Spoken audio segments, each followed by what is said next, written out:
क्या कहेंगे खलील खान साहब, महानगर पालिका इलेक्शन की शुरुआत हो चुकी है और आपका प्रभाग नंबर 6 से आप खड़े रहने वाले हैं, क्या कहेंगे? प्रभाग 6 के अंदर बहुत बड़ा वार्ड हो गया है। अभी 4 वार्ड का एक वार्ड हो गया है और इसका सीमा जो है नेहरू भवन से लेके तो ऑफिसर मेस तक, इसमें 3 स्लम एरिया आ गए। टोटल लोक संख्या 42,000 है, तो वार्ड बहुत बड़ा हो गया। स्लम एरिया भी 3 आ गए और मैं इससे पहले इलेक्शन लड़ चुका ही वार्ड से, मैं चुन के आया भी था और मेरा काम है, मैंने काम किया है इसमें, तो काम के नौयत के ऊपर हम इलेक्शन लड़ने के लिए तैयार है। जो भी पार्टी हमको टिकट देंगे हम उससे लड़ेंगे और इंशाल्लाह जीत के भी आएंगे। क्या लगता है, इतना बड़ा वार्ड है, 42,000 का प्रभाग है और आप लास्ट टाइम भी पार्टियों से थे, तो कैसा आपको लगता है कि ये प्रभाग में कौन सी पार्टी स्ट्रांग रहेगी? अभी तो ऐसा होगा कि ग्रीन बेल्ट में ये पूरा एरिया आ रहा है और ग्रीन बेल्ट में तो कोई एक पार्टी का इन्फ्लुएंस है और दूसरे पार्टी में कांग्रेस का कोई वर्चस्व इतना रहा नहीं। राष्ट्रवादी के 2 हिस्से हो गए, शिवसेना के 2 हिस्से हो गए। अब किससे लड़ना ये समझ में नहीं आ रहा कि क्या भाई, लोगों का बोलना ये है, नौजवान तबका जो है तो उनका एक अलग ही व्यू है। घर में 2-4 वोट है तो बाप अलग है, बेटा अलग है, तो इसकी वजह से भी संभ्रम में हम कि भाई कौन सी पार्टी से लड़ना चाहिए। टिकट तो कोई भी देगा क्योंकि ऐसे सर फिर भी आपने सोचे होंगे कि ये पार्टी नहीं, ऐसा कुछ भी नहीं, अभी डिसाइड नहीं किए, लेकिन अभी इलेक्शन प्रोसीडिंग स्टार्ट हो गई। अब करेंगे क्या बात करना, भी सारे कार्यकर्ताओं से मिलके उनकी चर्चा करके क्या बोलते क्या नहीं, उसके ऊपर डिपेंड है। क्योंकि मैंने इस वार्ड में इतना बड़ा काम किया है कि शायद ये 25 साल से वार्ड में काम नहीं हुआ था। जो रोड रिवाइडिंग करके रोड की साइड से जो दुकानें बनी है, कारपोरेशन से चेलीपुरा और शागन मंडी से लेके तो कलेक्टर ऑफिस तक 400 दुकानें बनी है, 4,000 बच्चे पेट भर रहे हैं यहाँ पे। और पानी की पाइपलाइन, पैरेलल पाइपलाइन डलवाया मैंने, खबरस्तान का काम करवाया, रोड का काम करवाया। काम में कोई कोताही नहीं है और काम की वजह से ही लोग अपने को चाह रहे हैं कि भाई अपने घर रहना चाहिए। सर एक सवाल ये है कि पहले जो काम किया आपने, पहले नगर सेवक रह चुके आप जी, तो अब वो पहले में और अब में ये फर्क है कि आप हाँ, ये इतने अरसे के बाद में आपको क्या लगता है कि अभी कौन सी चीज की वार्ड के अंदर कमी है कि भाई अपन इसको जो तो अब नगर सेवक बनने के बाद में अपन की जाएगा? 2 बातों का वार्ड में भी कमतरता है। एक तो अतिक्रमण मुक्त होना चाहिए, रोड रिवाइडिंग होना चाहिए और जो पानी का मसला है वो तो होने वाला है। सरकार खरीद में समझो पाइपलाइन का काम चल रहा है, वो हो जाएगा पानी का। लेकिन ये 2 मसले बहुत गंभीर है, जिसमें रोड के ऊपर पार्किंग इतनी हो गई, रोड बड़े हुए, आजू बाजू में गाड़ियां खड़े रहती है, तकलीफ ट्रैफिक को इतनी है, इसके लिए कुछ ना कुछ करना पड़ेगा। अतिक्रमण का मुद्दा आपने कहा है कि होना चाहिए, पर महानगर पालिका घर तो तोड़ दे रही है पर मुबदला नहीं ले रही है। जो इलीगल है उनको मुबदला नहीं मिलेगा, जो लीगल है उसको टीडीआर दे रहे हैं वो, और उसके हम अगेंस्ट में कुछ जगह भी दे रहे हैं, बना के भी देने वाले।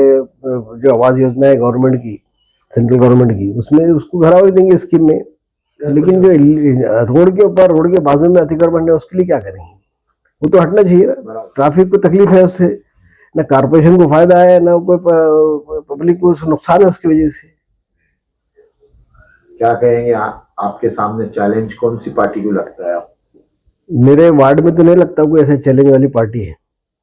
एमआईएम नहीं, एमआईएम का तो है वर्चस्व, इसमें कोई शक नहीं कि ग्रीन बेल्ट में एमआईएम का वर्चस्व है और वो हिसाब से देखेंगे, तैयारी तो करे नहीं उसकी कौन सी पार्टी से लड़ना। क्या लगता है ये महानगर पालिका इलेक्शन में जो पुराने चेहरे रिपीट होंगे या कुछ नए? नहीं, सब नए आएंगे। इसलिए नए आएंगे कि ये प्रभाव हो गया, हर आदमी चाहता है कि मैं मेरे इलाके से खड़ रहा हूँ। लेकिन कास्ट का जो वेरिफिकेशन की बात है, मेरे पास वैलिड सर्टिफिकेट है, मैंने वो सर्टिफिकेट पे पिछले साल भी इलेक्शन लड़ा था, पिछले बार भी, और चुन के आया था ओबीसी में। आज भी मेरा वार्ड जो है तो ओबीसी मेरी फैकल्टी है, वो फैकल्टी में मैं लड़ने वाला हूँ। आपने एरिया देखा जाए तो ज्यादातर कमर्शियल एरिया आपके इसमें ज्यादातर आता है, नहीं ज्यादा दुकानदारों के लिए और वहाँ के नागरिकों के लिए क्या सुविधा हो करके? नहीं, सुविधा तो हमने लोगों को रोड बना के दिए, स्ट्रीट लाइट, ये वो सब पूरे जितने भी कमर्शियल एरिया है वहाँ पर कोई तकलीफ नहीं है। रहा रेजिडेंशियल एरिया का, वहाँ पर थोड़ा बहुत ये इंक्रोचमेंट रोड के आगे बाजू होने की वजह से वो तकलीफ हो रही है। और जो रोड रिवाइडिंग में है उसको इम्प्लीमेंट करना हमारा काम है, वो करा के लेंगे अपन। उससे क्या होगा कि ट्रैफिक को तकलीफ नहीं होगी और लोगों को तकलीफ नहीं होगी। नौजवानों का इलेक्शन को लेकर बहुत जोश है, इस बार कैसा लगता है आपको, किस तरह नौजवानों की भूमिका रहेंगी इलेक्शन में? नहीं, नौजवान तो बस ये कि पार्टी की तरफ उनका रुझान है, जो नौजवान जिसकी तरफ जा रहे हैं। लेकिन मैं बताया आपको कि घर में 4 अगर वोट है तो 2 वोट वो बच्चे को मर्जी के ऊपर है, 2 वोट अपने वो लोग डाले, तो उनको कौन समझाना। इससे तो नुकसान ही है ना, पार्टी नुकसान, को, मुसलमानों को भी नुकसान। देखो जो नेशनलाइज पार्टी है इसमें 4 डिवीजन हो गए, राष्ट्रवादी के 2 हो गए, तुम्हारे शिवसेना के 2 हो गए, तो अभी बीजेपी का इन्फ्लुएंस तो है नहीं ये एरिया में। तो अब ये 4 होने की वजह से एक बीजेपी की सपोर्टेड है तो मुस्लिम तो वोट डालते नहीं बीजेपी को, और दूसरी जो है तो उनका इतना इन्फ्लुएंस है नहीं शरद पवार की पार्टी का, तो करेंगे क्या करेंगे। मैं तो उन्हीं की पार्टी चुन के आया था इससे पहले।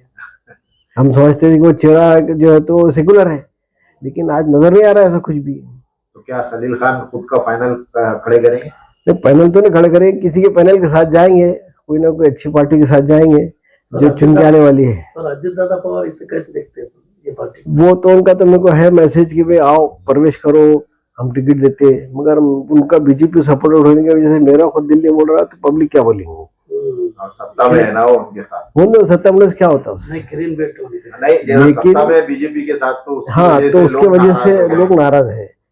और इससे पहले का उनका अजित पवार हो, आर पाटिल हो या और कोई भी राष्ट्रवादी के लोग हैं, इनसे बहुत मेरा घनिष्ठ संबंध रहा और मैंने बहुत करीब से देखा है इनको।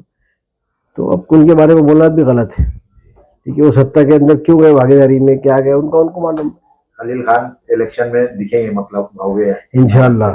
हम तो ये कहेंगे कि शेर से आपको बता देता हूँ कि कुछ तो खार कम कर गए हम, गुजरे जहां से हम। शुक्रिया।